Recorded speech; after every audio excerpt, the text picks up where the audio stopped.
Hi friends. आज हम देखेंगे एवीएल ट्री क्या होता है। ओके, फर्स्ट लेक्चर में हमने पढ़ा था कि बाइनरी ट्री क्या होता है। सिर्फ नॉर्मल बाइनरी ट्री जिसके ज़्यादा से ज़्यादा दो चिल्ड्रन हो सकते हैं। उसके बाद हमने उसके कुछ ट्रेवर्सल्स पढ़े, उसके ऊपर क्वेश्चंस पढ़े। ठीक है, उसके बाद आया था हमारा बाइनरी सर्च ट्री क्या होता है। बाइनरी सर्च ट्री में एक चीज़ और ऐड हो गई थी कि लेफ़्ट सब ट्री छोटा होगा रूट से और राइट सब ट्री बड़ा होगा रूट से। ओके, लेकिन एक्चुअली उसमें कुछ प्रॉब्लम्स आती हैं जो अभी हम डिस्कस करते हैं और फिर उसका सोल्यूशन हमें एवीएल ट्री देता है। ओके, इसलिए हम एवीएल ट्री पढ़ते हैं। तो फर्स्टली हम देखते हैं कि क्या हमें दिक्कत आती है उसमें। अच्छा, जो लीनियर सर्च होती है, पहले हम लीनियर सर्च की बात करते हैं।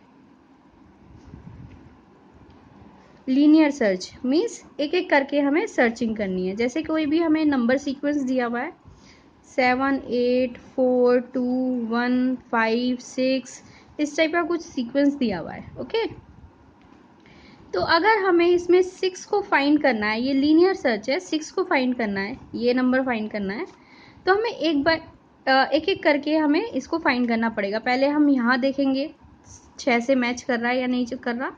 नहीं करेगा तो फिर यहाँ आएंगे, फिर यहाँ आएंगे, फिर यहाँ आएंगे, फिर यहाँ आएंगे, ऐसे करके हमें सारे नंबर सर्च करेंगे वर्स्ट केस में, क्योंकि ये लास्ट में है, इसमें वर्स्ट केस है, सबसे लास्ट में आ रहा है।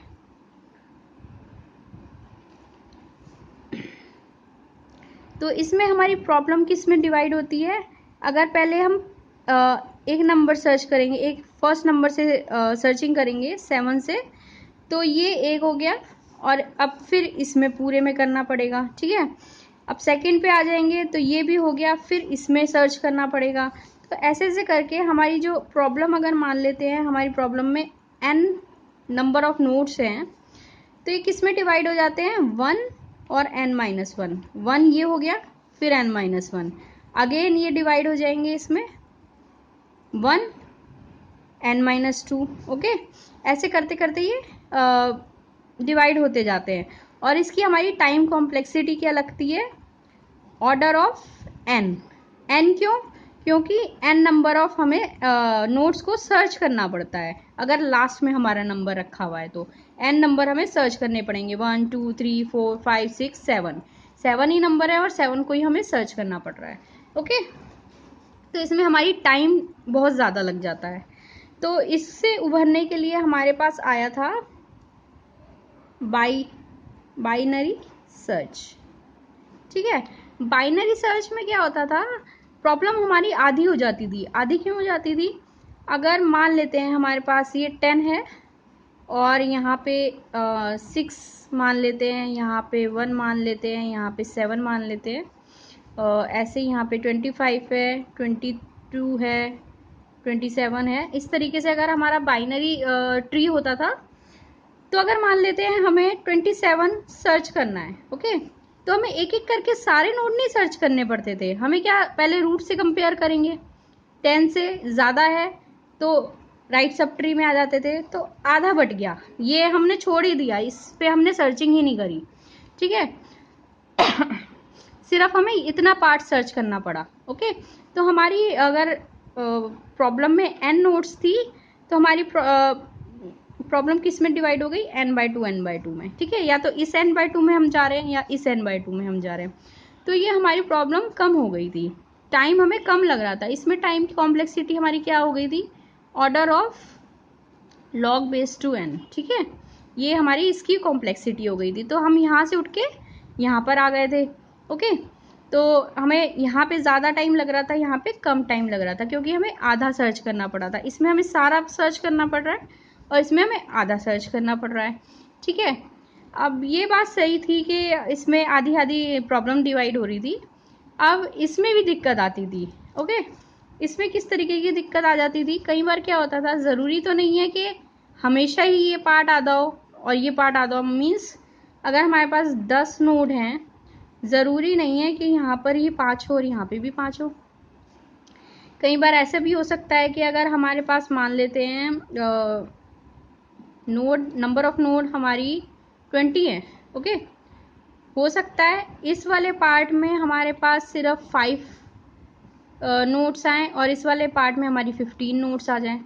ठीक है, तो ये ज़्यादा बड़ा, राइट सब ट्री ज़्यादा बड़ा हो गया और लेफ्ट सब ट्री छोटा हो गया। ओके, तो इससे क्या हो रहा था, अगर हमें इस वाले पार्ट में जाना पड़ गया तो हमें 15 नोट्स फाइंड करनी पड़ेंगी।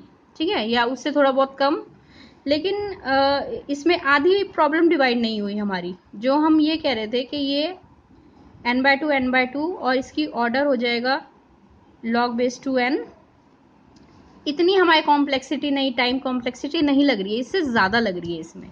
ठीक है, एक बार देखते हैं हम किस तरीके से किस ट्री की मैं बात कर रही हूँ जो इस तरीके से हो सकते हैं। लाइक मान लेते हैं हम 20, 10, 7, 8, 6, इस तरीके का हमें अगर मान लेते हैं एक ट्री मिल गया जो कि एक वैलिड बाइनरी सर्च ट्री है। क्यों? क्योंकि इसमें लेफ्ट सब ट्री जो जा रहा है वो हर एक के लिए स्मॉलर है रूट से। इसमें भी देख सकते हैं हम, रूट अगर 20 है हमारा तो लेफ्ट में 10 है जो कि इससे छोटा है, इसके लेफ्ट में 7 है इससे छोटा है, इसके लेफ्ट में 8 है, सॉरी गलती हो गई, इसके लेफ्ट में 7 है जो इससे छोटा है, इसके लेफ्ट में 6 है जो इससे छोटा है। तो ये भी बाइनरी सर्च ट्री है। ओके, हो सकता है इस तरीके का हमें एक ट्री मिल जाए। अब इसमें क्या कॉम्प्लेक्सिटी हमारी आधी हो रही है? क्या हमारा टाइम आधा हो रहा है? नहीं हो रहा। अगर हमें 6 फाइंड करना पड़ रहा है, सर्च करना पड़ रहा है, तो हमें आधी, अगर n है हमारा 1 2 3 4 5, 5 नोड है हमारे, तो हमें 5वें पे जा करके मिल रहा है। ठीक है, एक पहले ये सर्च करेंगे, फिर ये करेंगे, फिर ये करेंगे, फिर ये करेंगे, एंड में हमारा ये आएगा। तो हमें इसकी कॉम्प्लेक्सिटी क्या हो गई, वही पहुंच गई पहले जो हमारी लीनियर सर्चिंग में थी। ठीक है, तो इसमें टाइम हमारा कम नहीं हुआ। इसी तरीके से दूसरा भी हमारा ट्री हो सकता है जो राइट में जा रहा हो। ठीक है, राइट में लाइक ऐसे, इसमें भी अगर हमें ये फाइंड करना पड़ेगा तो हमें पांचों की पांचों नोट सर्च करनी पड़ेंगी। ठीक है, इसमें भी ऑर्डर ऑफ n हमारी कॉम्प्लेक्सिटी लग रही है, इसमें भी हमारा टाइम ज़्यादा लग रहा है। ठीक है, ये दोनों ही वैलिड बाइनरी सर्च ट्री हैं, इसमें हम नकार नहीं सकते कि ये बाइनरी सर्च ट्री नहीं है, ये बाइनरी सर्च ट्री है। लेकिन हमारी दुविधा ये है कि हमारे इसमें यहाँ पे लेफ्ट में कुछ नहीं है और इसमें यहाँ पे राइट में कुछ नहीं है, जिसकी वजह से हमारी कॉम्प्लेक्सिटी दोबारा ऑर्डर ऑफ n आ गई है, ना कि ऑर्डर ऑफ log⁻²n है। सॉरी। तो इससे उभरने के लिए, इस दिक्कत से उभरने के लिए हम क्या पढ़ेंगे, AVL ट्रीज। ओके, तो AVL ट्री में इस तरीके की दिक्कत नहीं आती है, इस तरीके का ट्री कभी नहीं आता। ठीक है, वो देखते हैं हम, थोड़ा सा इंट्रोडक्शन देखते हैं उसका किस तरीके से।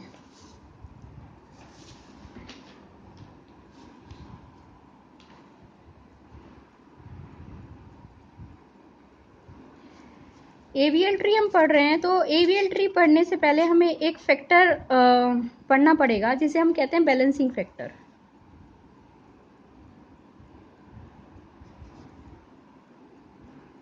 ठीक है, इसी बैलेंसिंग फैक्टर पे ये पूरा AVL ट्री टिका हुआ होता है। इस बैलेंसिंग फैक्टर को हम कैसे निकालते हैं, height of left sub tree minus height of right sub tree. Okay, जो लेफ्ट सब ट्री की हाइट होगी उसमें से माइनस करेंगे राइट सब ट्री, और जो नंबर आएगा वो हमारा बैलेंसिंग फैक्टर होगा। अच्छा, अब हमारा बैलेंसिंग फैक्टर क्या हो सकता है, या तो हमारा बैलेंसिंग फैक्टर -1 आना चाहिए, या 0 आना चाहिए, या 1 आना चाहिए। ओके, अगर इन नंबर से कोई और अदर नंबर आ जाता है तो वो हमारा AVL ट्री नहीं कहलाता है। ठीक है, उसे हमें AVL ट्री में बदलना पड़ता है, वो भी हम बाद में देखेंगे।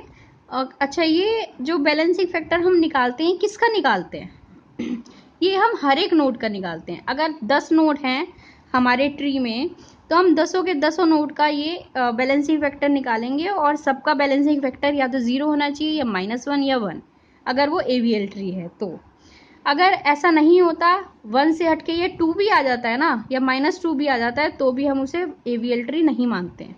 ठीक है, देखते हैं हम किस तरीके से ये बैलेंसिंग फैक्टर निकालते हैं।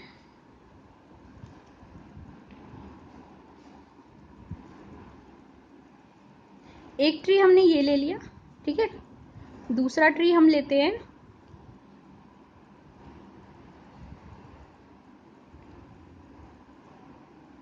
ओके, तीसरा ट्री हम लेते हैं।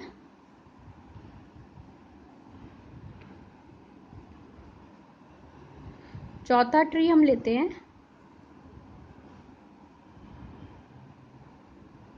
ठीक है, ये हमें 4 ट्री लिए हैं और इसकी हम बैलेंसिंग फैक्टर निकाल के दिखाती हूँ मैं आपको कैसे निकलता है। जब मैंने कहा कि हर एक नोड का निकालना है तो हम नीचे से जो हमारी लीफ नोड्स होंगी उससे हम निकालना शुरू करेंगे।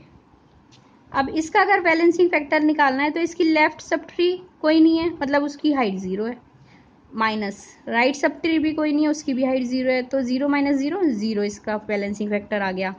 अब इसका भी 0 आ गया क्योंकि इसमें भी लेफ्ट सब ट्री भी नहीं है, राइट सब ट्री भी नहीं है। अब रूट नोड का देखते हैं, इसकी लेफ्ट सब ट्री कितनी इसकी हाइट है लेफ्ट सब ट्री की, ये लेफ्ट सब ट्री है हमारा, ये राइट सब ट्री है। इसकी हाइट कितनी है 1, क्योंकि एक ही नोड है इस पर, तो 1 माइनस राइट सब ट्री की हाइट भी एक ही है 1, 1 माइनस 1 0।